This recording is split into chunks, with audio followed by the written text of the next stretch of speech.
मेरा नमस्कार। मेरा नाम है कविंद्र कुमार और आज प्रस्तुत वीडियो में आपको बताऊंगा कि मंगल का विभिन्न ग्रहों के नवांशों में किस प्रकार का फल होता है। देखिए, आपको बताना चाहूँगा, मैंने अभी पीछे 2 ग्रहों की जो है वीडियोस डाली है नवांश फल पर आधारित, जिनमें सूर्य और चंद्रमा के नवांश फल की वीडियो आपको देखने को मिल सकती है। देखिए, यहाँ पर जो है आपको फिर से समझाना चाहूँगा कि जब भी हम नवांश फल देखते हैं ग्रहों का, तो हमें राशियों को उन ग्रहों की, अर्थात जिन ग्रहों की जो राशियाँ होती हैं उनको उन ग्रहों की राशियाँ नहीं अपितु उन ग्रहों का नवांश कहते हैं। देखिए, आपको समझाने के तौर पर यहाँ पर बता दूँ कि जैसे जिस प्रकार से 1 से लेकर 12 तक मैंने यहाँ पर राशियाँ लिखी हैं नंबर वाइज, तो उन्हीं के सामने उन राशियों को उन ग्रहों का नवांश मैंने यहाँ पर बताया है। जैसे यहाँ पर पहले नंबर की राशि अर्थात मेष राशि को मैंने मंगल का नवांश बताया है। दूसरे नंबर के अर्थात वृषभ राशि को मैंने शुक्र का नवांश बताया। इसी प्रकार से तीसरे नंबर के अर्थात मिथुन राशि को मैंने जो है बुध का नवांश बताया है। इसी प्रकार से आप अन्य 12 राशियों तक समझ सकते हैं। तो आइए यहाँ पर फल कथन की ओर बढ़ते हैं आगे। देखिए, यहाँ पर जो है मैंने यहाँ पर एक उदाहरण के तौर पर ये कुंडली जो आपको दिख रही है, इसे आप इस प्रकार से बिल्कुल ना देखें जिस प्रकार से मैंने बनाई है। जिस प्रकार से आपकी कुंडली में स्थिति हो उसी प्रकार से देखें। ये तो मैंने आपको बस समझाने के लिए दिखा रखी है यहाँ पर। देखिए, यहाँ पर जो है एक बात और विशेष तौर पर समझाना चाहूँगा कि यहाँ पर हम राहु केतु को सम्मिलित नहीं करते हैं, केवल 7 ग्रहों के नवांशों पर आधारित फलित करते हैं। तो यहाँ पर चलिए आगे बढ़ते हैं। देखिए, मंगल का जो है हम पहले मंगल के ही नवांशों से शुरू करते हैं फल। यहाँ पर जो है मंगल के 2 नवांश होते हैं, मेष और वृश्चिक, अर्थात 2 राशियाँ मंगल की होती हैं, तो 2 ही नवांश हुए। तो यहाँ पर जब मंगल अपने ही नवांशों में होता है, अर्थात नवांश कुंडली में जब मंगल मेष या फिर वृश्चिक राशि में होता है, तो वह कुछ इस प्रकार से फल करता है। जैसे जातक को यह साहसी बनाता है, निडर बनाता है, उत्पीड़क और पाप दृष्टि होने पर हिंसा प्रिय बनाता है। अर्थात जब मंगल अपने ही नवांश में हो, अर्थात नवांश कुंडली में जब मंगल मेष या वृश्चिक राशि में हो, तो ये जातक को साहसी बनाता है, निडर बनाता है, उत्पीड़क और पाप दृष्टि होने पर हिंसा प्रिय बनाता है। अर्थात यदि नवांश कुंडली में मंगल पर किसी पाप ग्रह की दृष्टि हो जाए या उससे युति हो जाए, तो यह जातक को हिंसा प्रिय भी बनाता है। इसी प्रकार से ऐसा जातक शस्त्र संचालन में निपुण होता है, अर्थात हथियारों को चलाने में एक्सपर्ट होता है। ऐसा जातक युद्ध प्रेमी होता है, दुराचारी होता है, उद्विग्न और व्याकुल मन वाला भी होता है। ऐसा जातक साधु जनों से कभी कभी द्वेष या वैर विरोध भी कर बैठता है। तो इस प्रकार से मंगल के यहाँ पर फल मैंने आपको बताए हैं। इससे आगे हम अब बुध के फलों को देख लेते हैं कि मंगल यदि बुध के नवांशों में हो, तो किस प्रकार का फल देगा। अर्थात मंगल यदि मिथुन या कन्या राशि में हो, अर्थात बुध की 2 राशियाँ तो 2 ही नवांश हुए, तो यहाँ पर जब मंगल बुध के नवांशों में स्थित होता है, अर्थात मिथुन या तीसरे नंबर के 6ठे नंबर की राशि में नवांश कुंडली में स्थित मंगल हो, तो किसी भी भाव में हो, ऐसा जरूरी नहीं है किसी यहाँ पर निश्चित भाव में हो, किसी भी भाव में हो, तो यह जातक को विद्वानों का आदर करने वाला, उनका सत्कार करने वाला, धैर्यवान, उदार तथा सौभाग्यशाली बनाता है। इसी प्रकार से जातक को बलशाली, धनी, साधु स्वभाव और सुखी भी बनाता है।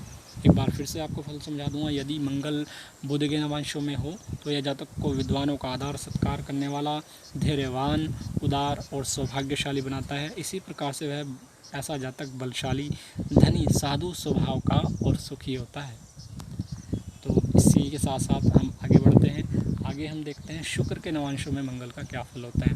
शुक्र के भी 2 नवांश होंगे, क्योंकि शुक्र की 2 राशियाँ होती हैं, क्रमशः वृष और तुला, अर्थात दूसरे नंबर की और 7वें नंबर की राशि। तो यहाँ पर जब मंगल शुक्र के नवांश में होता है, अर्थात नवांश कुंडली में जब मंगल दूसरे या 7वें नंबर की राशि में होता है, तो कुछ इस प्रकार से फल देता है यह जातक को रति क्रीड़ा प्रेमी बनाता है। रति क्रीड़ा प्रेमी कहते हैं जो सेक्स इत्यादि में मतलब खेल खेल कर इंजॉय करता है।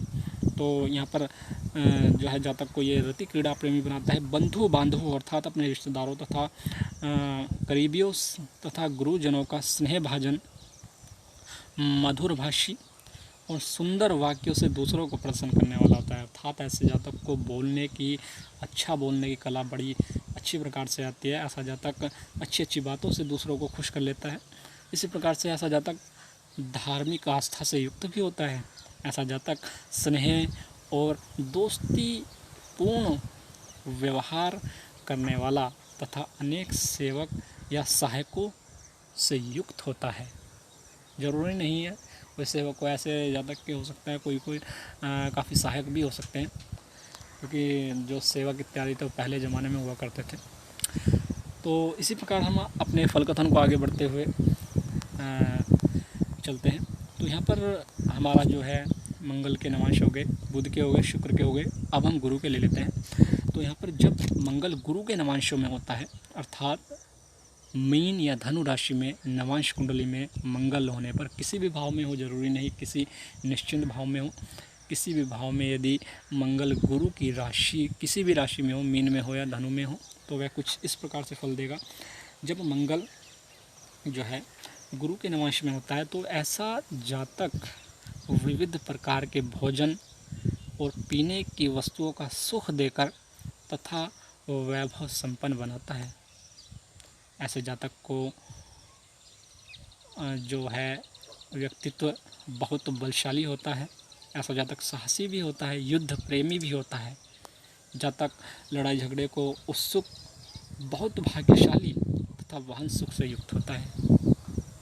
अर्थात हम निश्चित रूप से कह सकते हैं कि यदि मंगल गुरु के नवांश में हो तो बहुत अच्छे फल देता है। तो इसी प्रकार से हम आगे बढ़ते हैं, शनि के नवांशों की बात करते हैं। तो यहाँ पर हमारे जो है जब मंगल शनि के नवांश में होता है तो यह जातक को प्रतिकूल प्रभाव देता ही देता है। जब मंगल शनि के नवांश में होता है, अर्थात नवांश कुंडली में किसी भी भाव में मंगल मकर या कुंभ राशि में हो, तो यह जातक को पापी, दुष्ट, दूसरों की बुराई अथवा आलोचना करने वाला बनाता है। ऐसा जातक नाहक ही खामखा दूसरों को दोष देखने वाला होता है। ऐसा जातक नेत्र और गुप्त रोगों से पीड़ित होता है तथा अपनी प्रियतमा से दूर रहने वाला, अर्थात अपनी अर्धांगिनी किसी प्रेमिका से दूर रहने वाला तथा नासमझी की बातें करने वाला होता है। अर्थात हम कह सकते हैं कि शनि के नवांश में स्थित मंगल अक्सर प्रतिकूल फल ही प्रदान करता है। तो इसी प्रकार से अब हमारे पास दो ग्रह शेष बचते हैं, चंद्रमा और सूर्य। तो आइए चंद्रमा और सूर्य के नवांशों के भी फल कथन देख लेते हैं, मंगल की किस प्रकार की होती है। यहाँ पर देखिए एक बात और समझा दूँ कि यहाँ पर ग्रह की प्रकृति के अनुसार जो है महर्षियों ने फल कथन की जो है अपना जो है आदेश दिया है कि ग्रह की जैसी प्रकृति होगी उसी की प्रकृति के अनुसार हमें वर्ग फल कहना चाहिए। इस बात को गांठ बांध कर रखें अपने दिमाग में, ऐसी बातें बहुत कम व्यक्ति बताते हैं। तो यहाँ पर आपको बता दूं कि सूर्य के नवांश में स्थित जब मंगल होता है, अर्थात नवांश कुंडली में जब मंगल सिंह राशि में किसी भी भाव में हो नवांश कुंडली में, तो कुछ इस प्रकार से फल देता है। यह जातक को लोभी, युवती स्त्रियों का संग करने का इच्छुक बनाता है। ऐसा जातक अर्थात कुछ ऐसे व्यक्तियों, ऐसी औरतों, लड़कियों अथवा किसी भी प्रकार की लेडी से, ऐसी लेडी से संग करता है, उसके साथ रहता है, अर्थात उसका साथ पाने का इच्छुक होता है, जो लोभी और लालची किस्म की होती है। इसी प्रकार से ऐसा जातक दुष्ट व्यक्तियों की कुसंगति के कारण मुसीबत में पड़ जाता है तथा धोखेबाज बनाता है। अर्थात एक बात, इस बात को क्लियर करते हुए कहूँगा कि ऐसा व्यक्ति जब जो है कुसंगति के कारण मुसीबत में पड़ता है तो धोखेबाज भी बन जाता है। इसी प्रकार से ऐसा जातक दीनहीन, दुखी और बहुत भोजन करने वाला भुक्खड़ किस्म का भी हुआ करता है। तो यहाँ पर हमने जो है सूर्य के फल भी, सूर्य के नवांश में जब मंगल होता है उसके फल हमने देख लिए हैं कि प्रतिकूल ही हैं, इतने खास नहीं हैं। तो यहाँ पर आगे बढ़ते हैं चंद्रमा के जो है नवांश में जब मंगल होता है किस प्रकार के फल होते हैं। जब नवांश कुंडली में मंगल चंद्रमा की राशि अर्थात कर्क राशि में हो, किसी भी भाव में हो अर्थात चंद्रमा के नवांश में हो, तो यह जातक को सुंदर, सुखी, सम्मानित व्यक्ति बनाता है। यह जातक को बंधु बांधव अर्थात अपने प्रियजनों और विद्वानों से स्नेह और आदर पाने वाला बनाता है। ऐसा जातक जो है आतिथ्य प्रेमी अर्थात मेहमानों और आगंतुकों का जो है आदर सत्कार करने वाला, शांत और संतोषी प्रकृति का बनाता है। तो यहाँ पर मुझे उम्मीद है कि आप समझ गए होंगे कि किस प्रकार से जो है मंगल अन्य ग्रहों के नवांशों में अपना प्रभाव देता है। यदि आपकी कोई शंका हो, कोई सवाल हो, तो आप निसंदेह मुझसे पूछ सकते हैं या फिर कमेंट कर सकते हैं या फिर मुझे व्हाट्सअप भी कर सकते हैं। मेरा व्हाट्सअप नंबर डिस्क्रिप्शन में आपको मिल जाएगा। बाकी के लिए नमस्कार।